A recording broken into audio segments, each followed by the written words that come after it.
Transportasi umum adalah alat angkutan yang menyangkut keselamatan banyak orang di dalamnya.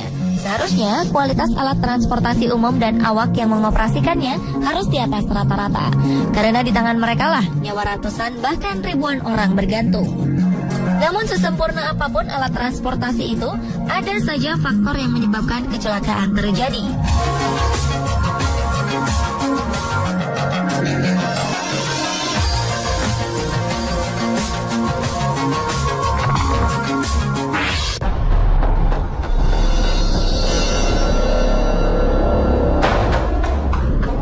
Sabtu 8 Maret 2014, dunia dikejutkan oleh hilangnya sebuah pesawat penumpang Malaysia Airlines dengan nomor penerbangan MH370.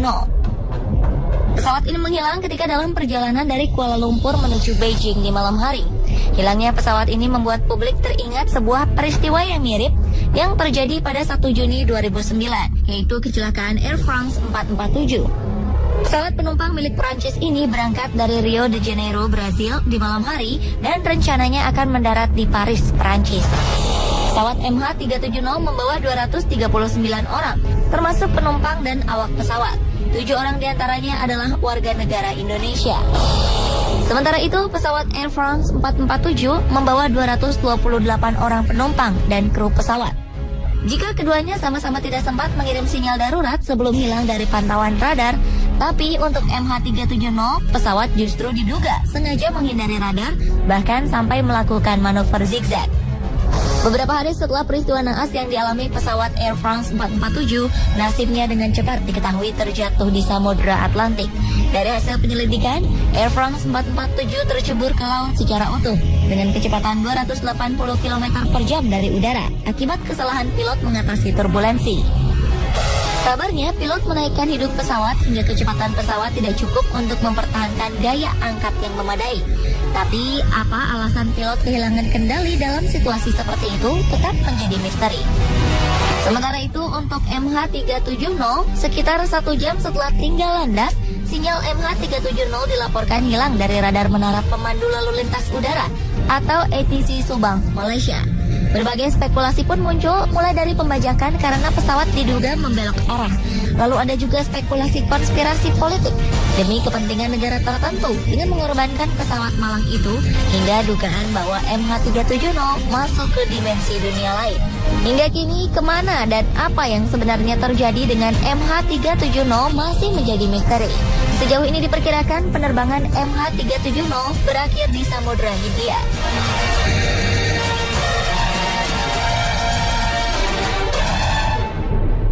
5 hari setelah peristiwa kecelakaan Air France 447, 2 mayat ditemukan. Lalu di hari ke-25, pencarian dihentikan. Sekitar 2 tahun kemudian, berkat operasi bawah laut yang menelan biaya hingga lebih dari 464 miliar rupiah dari negara Prancis dan Brazil, bangkai pesawat Air France 447 ditemukan beserta 104 rangka mayat. Berikut kotak hitamnya yang berada di dasar Samudra Atlantik. Sementara itu, pencarian MH370 yang masih diselimuti 1001 tanda tanya diklaim sebagai yang terbesar, terlama, dan termahal sepanjang sejarah. Sebelumnya, periode pencarian terpanjang pesawat hilang dalam sejarah dialami oleh Adam Air yang jatuh di perairan Sulawesi pada 2007. Adam Air baru ditemukan setelah dicari selama 10 hari. Menurut para ilmuwan dan analis, biaya untuk menemukan MH370 diperkirakan 10 kali lebih mahal dari pencarian pesawat Air France dengan jumlah 27 negara yang turut serta mencarinya.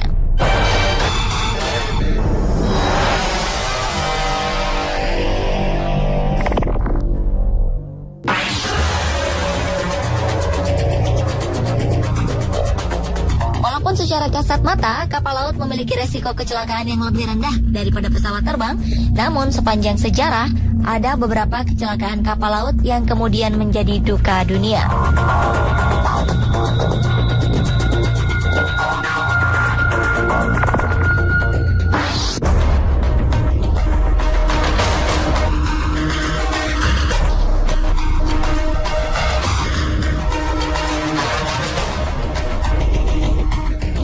Kapal Titanic, MV Donna Paz, dan Tampo Mas II pernah mengalami kecelakaan yang kemudian tercatat sebagai yang terparah di dunia. Kapal Titanic mengalami kecelakaan pada 15 April 1912. Kapal penumpang Super Britania Raya yang tenggelam di Samudra Atlantik Utara itu menabrak gunung es saat akan berlayar dari Southampton, Inggris ke New York City, Amerika Serikat. Namun, kapal yang diklaim pembuatnya tidak akan bisa tenggelam ini celaka karena kesalahan manusia. Sang kapten kapal mempercepat waktu pelayaran dengan menambah kecepatan Titanic sampai ke titik maksimal untuk mengejutkan media. Namun sayang, saat berhadapan dengan gunung es, kapal megah itu tidak sempat menghindar, hingga bagian depan kapal menabrak gunung es dan merobek sebagian badan kapal.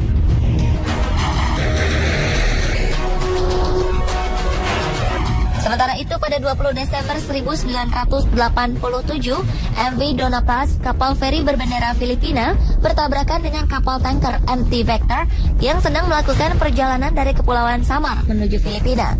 Kapal tanker yang membawa 8.800 barrel minyak itu pun langsung terbakar beberapa saat setelah bertabrakan.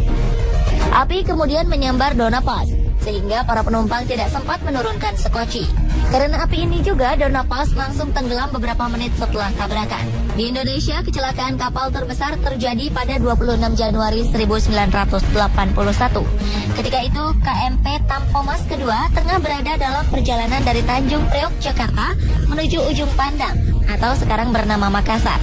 Penyebab tenggelamnya kapal Tampomas karena badai hebat yang mereka hadapi ketika berlayar.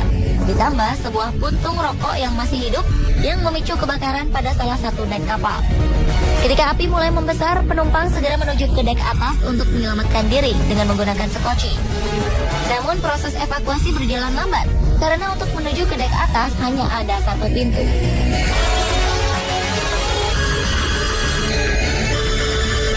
Pada kecelakaan Titanic, 1.514 orang tewas dari 2.224 penumpang.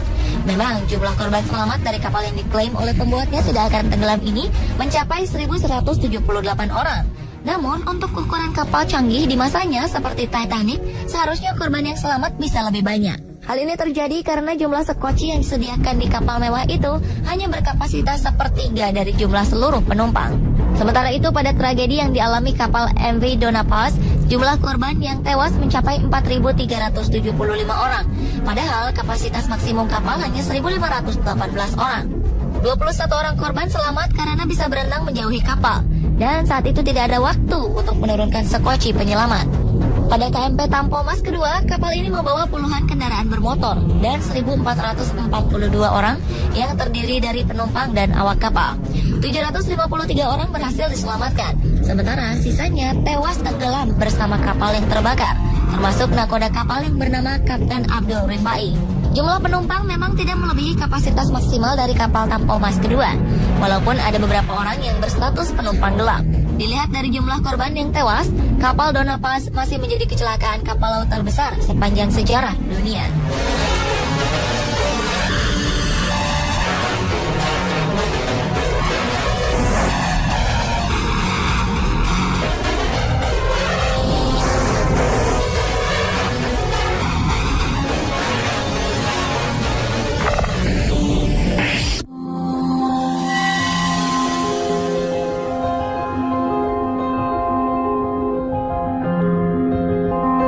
Kecelakaan transportasi yang juga memakan korban yang banyak adalah kecelakaan kereta api.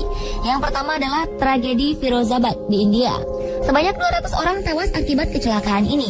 Lalu tragedi yang tidak kalah mengenaskan adalah tragedi Est di Jerman. Korban tewas berjumlah 101 orang, sedangkan korban luka-luka berjumlah 88 orang.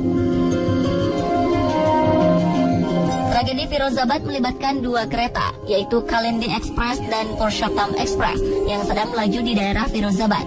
Ketika itu Purushottam berada di satu jalur dengan kereta Kalindi Express. Purushottam sempat mencoba melakukan rem mendadak, namun usaha itu tidak berhasil dan akhirnya harus menabrak Kalindi Express. Sementara itu, tragedi Est hanya melibatkan satu kereta saja. Akibat salah satu roda dari kereta tersebut retak, kereta pun tergelincir. Karena jenis kereta naas ini adalah kereta cepat, masinis pun kehilangan kendali ketika kereta tergelincir. Akibatnya, kecelakaan pun tak bisa dielakkan.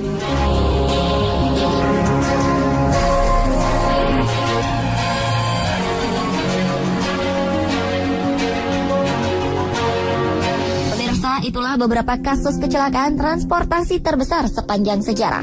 Semoga semua pengalaman ini menjadi masukan bagi pengelola transportasi umum dan para pengendaranya.